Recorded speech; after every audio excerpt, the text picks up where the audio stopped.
पति पत्नी की कहानी। संयुक्त परिवार के बाकी सभी लोग बहुत परेशान हो गए और वह सब किसी तरह इन दोनों को समझाकर इस झगड़े का अंत करना चाहते थे। जब सभी के प्रयास काम नहीं आए तो वे लोग पति पत्नी के इस जोड़े को घर के सबसे बुजुर्ग सदस्य यानी दादाजी के पास लेकर गए। जब दोनों पति पत्नी दादाजी के कमरे में प्रवेश किए तो दादाजी ने उन दोनों को बैठने के लिए कहा और फिर पूछा कि बताओ तुम्हारी समस्या क्या है।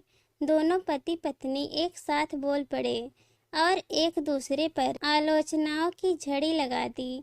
जितनी कमियां पत्नी अपने पति में गिना रही थी उससे ज़्यादा कमियां पति भी अपनी पत्नी में गिना रहा था और कई मिनटों तक यह सिलसिला चलता रहा। दादाजी ने भी इन दोनों को नहीं रोका और इनको अपना अपना गुस्सा एक दूसरे पर उतारने दिया।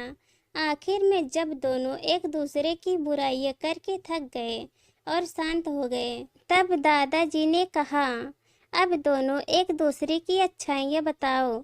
जब अच्छाइयाँ बताने का समय आया तब दोनों ही पति और पत्नी एकदम से चुप हो गए।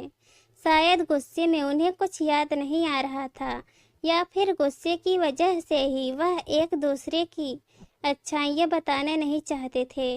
दादाजी ने यह बात भी महसूस कर ली थी। थोड़ी देर तक जब कोई भी नहीं बोला तब दादाजी ने कहा, अच्छा ठीक है, यह लो पेपर और पेन और एक दूसरे की अच्छाइयाँ इसमें लिखो।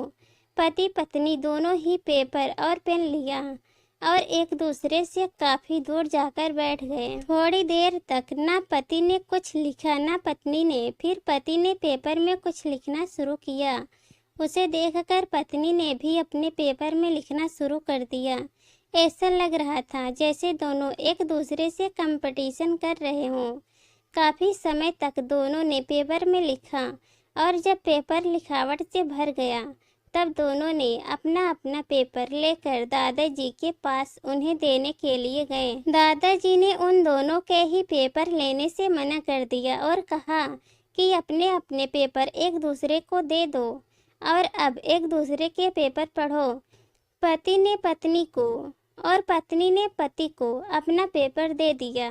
वे एक दूसरे के पेपर पढ़ने लगे। थोड़ी देर बाद पति और पत्नी दोनों के ही आंखों में आंसू थे।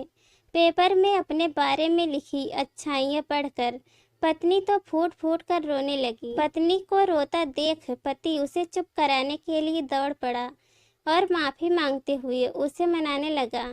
पत्नी ने भी पति से माफ़ी मांगी और माहौल ऐसा हो गया जैसे कभी कोई झगड़ा हुआ ही नहीं था। दोस्तों, कमियां और खूबियां जगत के हर इंसान में होती हैं।